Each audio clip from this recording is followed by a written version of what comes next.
Hi, it's Michelle Desky, the Posh PA. And today I'm coming to you from a little different platform because I really wanted to spend some time breaking down the Caspa application for you. I am going to walk you through the 4 sections of Caspa so that you can have a familiar idea of what each section entails and what type of work is going to be required of you when you go in to apply to PA school. But first, if you haven't already, please smash that subscribe button. I'm here every week dropping new tips to get you into PA school, become a successful student, and a fulfilled practicing PA.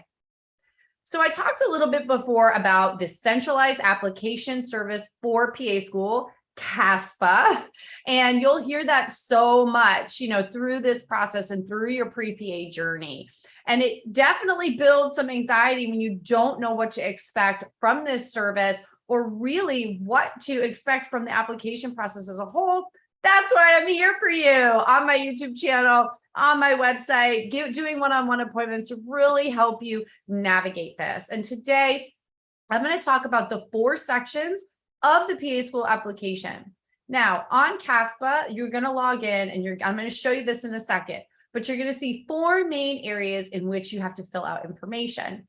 Those areas include personal information, academic history, supporting materials, and program information. Now, at the time that I'm doing this, the cycle is closed, so you may not be able to see too much, but I just want you to get familiar with the application itself. So let me go ahead and share my screen with you so that you can really see what this looks like from a perspective that is real time. Okay, so here's where I'm going to log into my Caspa account. You can create one if you have not already. And you're going to see the 4 main areas here: personal information.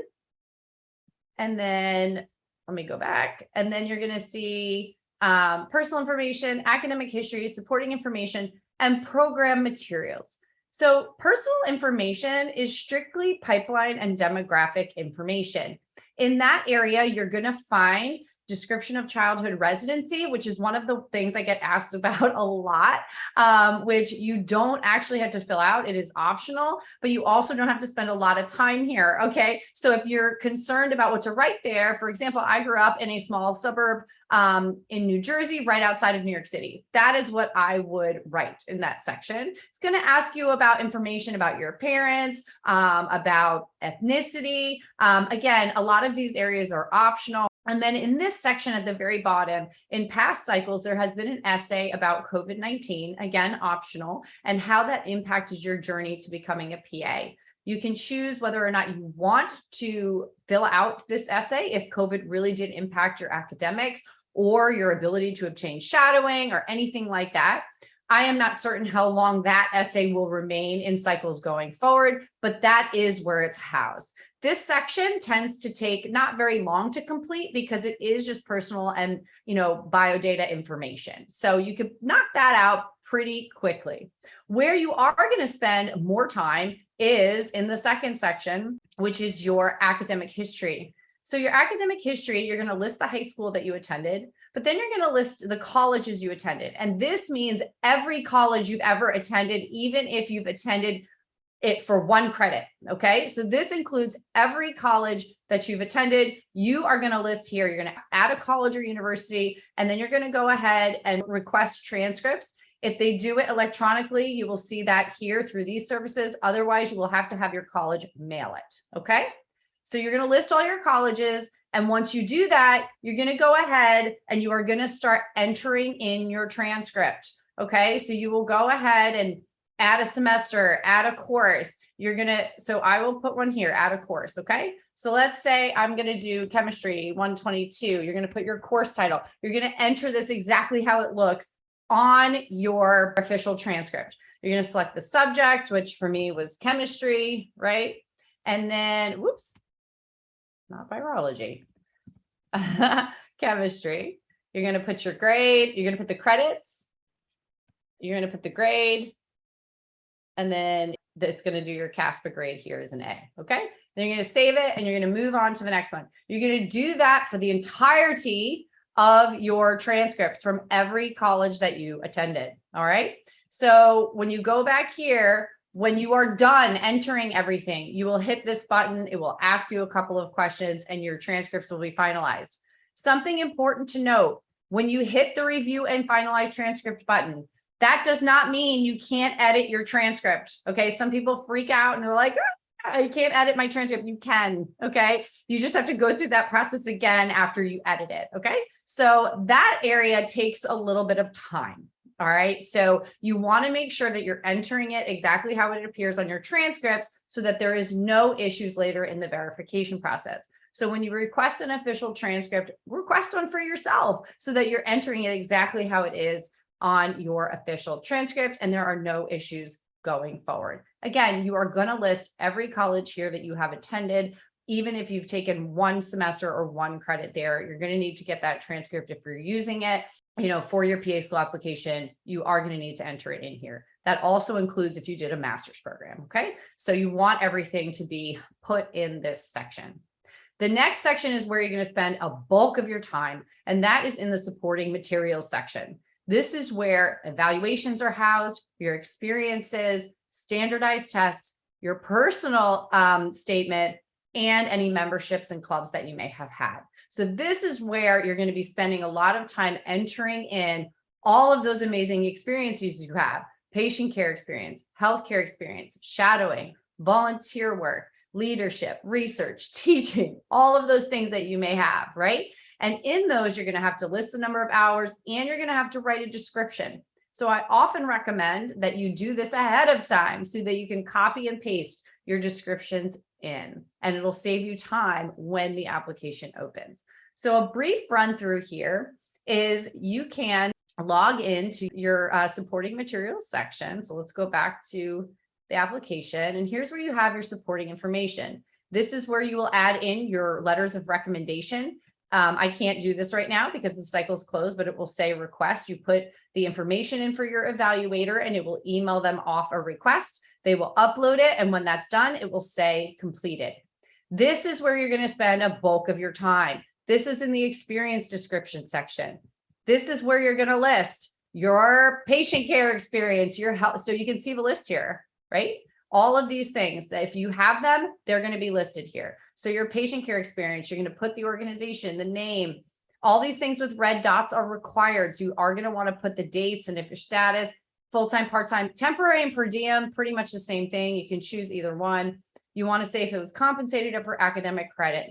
One thing here I want to point out is that not everybody works the same amount of hours every week. However, this is the only option they give you to fill this out. So if you fluctuate weeks and hours, you have to just get close to the total number. Okay. So it will calculate the total number for you. So even if these are not perfect, you want to get as close as possible to your total number. Okay. So however you have to manipulate these to get close to your total number, that's what you're going to do. Then you're going to put your description in here. Hopefully you've written this beforehand. You could copy and paste it in. And then do they have release to contact the organization?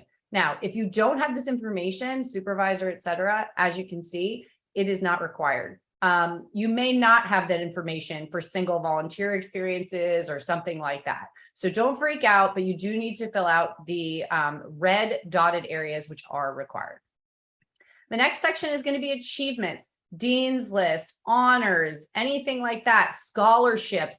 All of that stuff will be in here. Honors, awards, scholarships, publications, research publications, kind of the same thing. You're going to see that again. Any licenses and certifications you have. Okay. So if you're BLS certified, if you have an MA license, anything like that is going to go in here.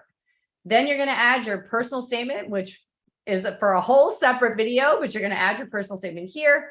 Memberships are very specifically professional memberships. This is not where you list your clubs, okay? This is if you are a member of the AAPA or your state academy of PAs, that's where you're going to put this in. Any clubs or sororities or anything like that you participated in will go in extracurricular activities in the experience section here, okay? So this area here, which I highly recommend you join as a pre-PA member, is the American Academy of PAs or your state PA organization.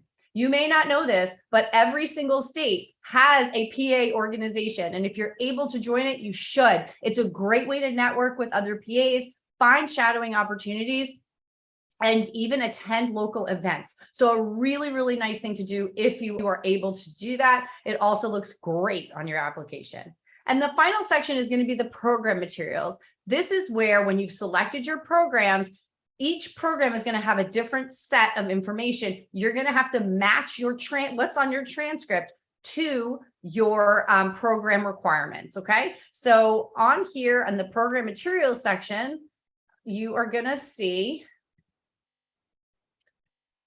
I have one college selected here. So if you have others, they will list all here on the left-hand side. Some programs, so they'll have general information here, and then they'll have questions here. So some people have reapplication questions. Some programs have their supplemental essays right in here. Some programs will send you those supplemental essays after you apply. Some don't even have supplemental essays, but you'll know that in this information here. And then here's where you'll enter any documents, a resume, anything that's required. And then here is where you will match your prerequisites. When you review and finalize your transcripts, you will then be able to match your prerequisite with each of these requirements for the programs. Okay, so this is really where you're going to be matching your transcript prerequisite to what they require. And so this is a really important part to get right as well. You can see total number of credit hours here that they require, and the minimum grade, which a 2.0 is a C. So that's really where you're going to spend your time with very program specific information. Again, programs do things a little differently. So supplemental essays might be in there. It might just be a couple questions. They may send you a supplemental afterwards, but you really want to make sure you're matching your prerequisites up to what they require on your transcript and that it's done correctly. So that was a quick and dirty overview of the Caspa application, but I wanted to do that to really demystify what it looks like for you. And I'm happy to offer, one-on-one Caspa reviews for you to be able to go through your application once you're ready to submit and really make sure that it's done correctly. Either myself or one of my amazing coaches, we love to do that and really make sure that you're ready and everything is correct before you hit that submit button. So I hope this helped you really understand the Caspa process as a whole and give you a little bit more information about each section that's required. I'll be talking a lot more about this again soon, so be sure to subscribe and I'll see you back later.